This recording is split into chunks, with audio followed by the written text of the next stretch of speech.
Finally tonight, a true story that reads like a detective tale. With modern presidents appearing in public every day, and sometimes more than once, it's hard to imagine an American president dropping out of sight for nearly a week. But that's exactly what happened in 1893, when Grover Cleveland underwent secret cancer surgery. The public was kept in the dark for weeks while he recuperated, and for decades to follow. It's all the subject of a new book titled The President is a Sick Man. Ray Suarez talked to its author. I caught up with journalist and historian Matthew Algeo in President Cleveland's favorite refuge from the White House, the Washington, D.C. neighborhood that now bears his name, Cleveland Park. We sat down at the historic Rosedale Conservancy farmhouse just across the street from where the president's cottage once stood. Matthew, whenever the president has a health problem, I guess it's a big deal, but I guess context is important in this case, right? Why was a cancerous growth in the mouth at this point in American history such a big deal that they were willing to go to these lengths? The summer of 1893 was a terrible period in America's economic history. There was a speculative bubble in 1893, and the bubble was railroads.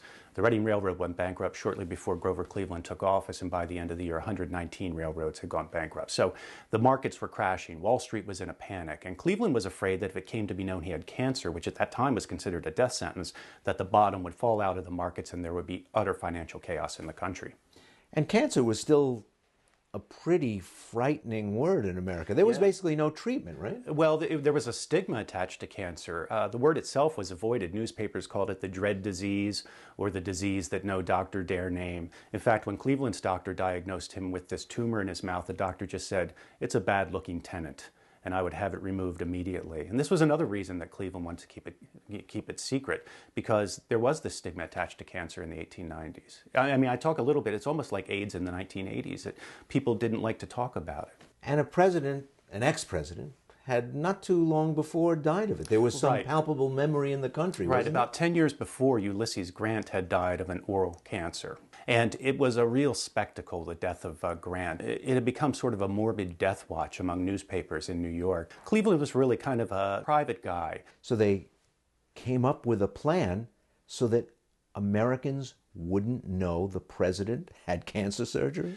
Well, the tumor had to be removed. The location of the operation was the big question. It was Cleveland himself who came up with the idea of going on a boat. He had a friend who owned a yacht, and they often went on fishing trips, so the cover story would be, I'm just going on a fishing trip. And so they sailed from New York to the president's home. He had a home on Cape Cod. And while they were on that boat, the operation took place. 6 doctors were recruited. They were all sworn to secrecy. And in about 90 minutes, they removed most of his upper left palate, 5 teeth, and a good part of his upper left jaw as well. It was pretty radical surgery for the time. Now, this was a pre-24-hour news cycle kind of a time, 1893, but still, the president was expected to speak to the public, speak to legislators. Even then, it was a little unusual for the president to disappear for 4 or 5 days, which is what happened. What they did is they managed to keep the press at bay. They kept them at a distance from his home on Cape Cod until the wound was healed well enough. It took about 3 weeks, and then he was fitted with a prosthetic device that he could pop up into his upper left jaw. When that was in place, it restored the shape of his face, but more importantly, restored his normal speaking voice. So it was really only about 3 or 4 weeks after the operation that he was able to appear in public and speak again. Well, in the 21st century, it's hard to imagine the president being officially silent for weeks at a time. But you also have to remember in 1893, in the summer especially, it was very hot in Washington, as it is still, and back then it wasn't unusual for the president and Congress to just leave the city for a month at the time. So it really wasn't unusual for him to go on this long fishing trip and spend some time in his summer home. The circumstances of covering up the surgery, though, made things a little different, and reporters were suspicious. The cover-up was fascinating. Almost everybody kept their mouth shut for the duration, right? It's really amazing. It's probably one of the most successful cover-ups in American political history. All the doctors were sworn to secrecy. There was one doctor who had missed an appointment because he was on the boat for the surgery, and he told the doctor who he had the appointment with what he was doing. And that was the first little leak. That was the first time that word started to circulate, especially among doctors in New York, that something was seriously wrong with the president. But by and large, the secret held for 24 years. Well, the secrecy and their secrecy. Beyond the doctors, almost nobody knew about the president's surgery. not even the vice president. And Cleveland and his vice president had a very contentious relationship. Adlai Stevenson, by the way, was the grandfather of the future presidential candidate. So Cleveland was adamant that Stevenson not know he had cancer. And in fact, when Stevenson started hearing rumors about Cleveland's health, Cleveland sent him on a political trip to the Pacific Northwest. He sent him to Seattle in 1893, which was a rather arduous trip. It took Stevenson out of the picture for several weeks. One reporter got the story, Yeah. but really paid a price, right? E.J. Edwards was a reporter for the Philadelphia Press, and he had a friend who was a doctor in New York who had heard these rumors. And Edwards went and tracked the story down and confirmed it with the doctor. And August 29th, about 2 months after the operation, Edwards published this report in the Philadelphia Press under the headline was "The President a Very Sick Man," and it was really an amazingly detailed account of the operation that had been performed on the yacht. It's probably the most explicit account of a presidential operation, presidential medical procedure published without the president's permission ever. I mean, it was an amazing scoop, really one of the great scoops of the 19th century. Problem was, Cleveland had a reputation for honesty, and this went back to his first campaign in 1884. Actually, it came out that he had allegedly fathered an illegitimate child, and he telegrammed his friends in Buffalo and said, "Tell the truth." And this really gave him a reputation for honesty that he cultivated. And so when this report came out, Cleveland simply dismissed it. His aides said he had suffered nothing worse than a toothache. And not only that, they not only denied the story, but the policy was to discredit the reporter. And so Cleveland's allies in the Democratic press really vilified this reporter. They called him a cancer faker, a disgrace to journalism, a panic monger, these sorts of things. And so in the end, the public believed the president. Cleveland's nickname was the Honest President. And it's almost as if he had all this political capital built up over the years, and he decided to spend it on this one big lie.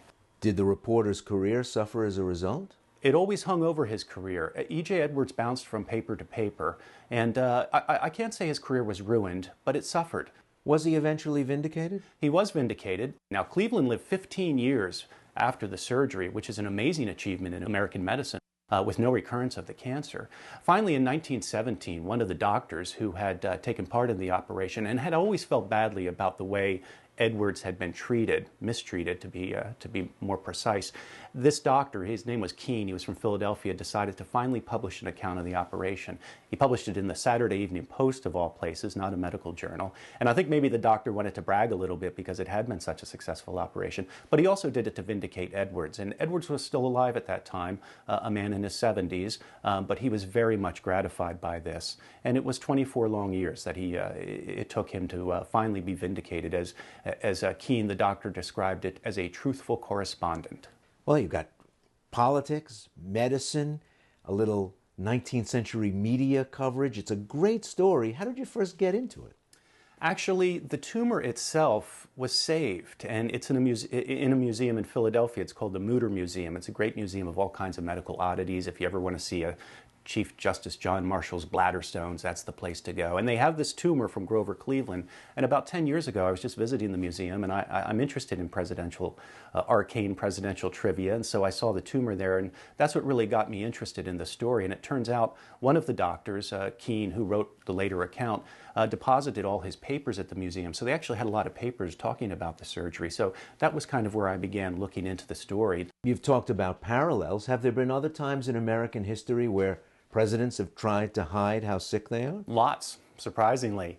Woodrow Wilson suffered a stroke with about 18 months left in his term and basically was incapacitated for the last year and a half. And because this was a very important time in American history with the League of Nations vote, Harding had terrible heart failure. The interesting thing, too, is that presidents don't always get the best health care. You would expect they would, but when the president is the patient, the patient often dictates the terms of treatment, as was the case with Cleveland. To have this operation on a boat, I mean, it was just an insane idea, but nobody would say no to the president. Harding had such terrible heart failure, but his White House doctor was an old family friend from Ohio. He was a homeopath. He liked to prescribe pills by color, and so if Harding was having some kind of problem, he might say, take 2 pink pills. And so you see all these examples of presidents who had poor health and also received poor health care. Poor James Garfield, he got shot in Washington shortly after he took office in 1881, and so many doctors put their fingers in the wound to try to find out where the bullet went that an infection developed, and that was what actually killed him.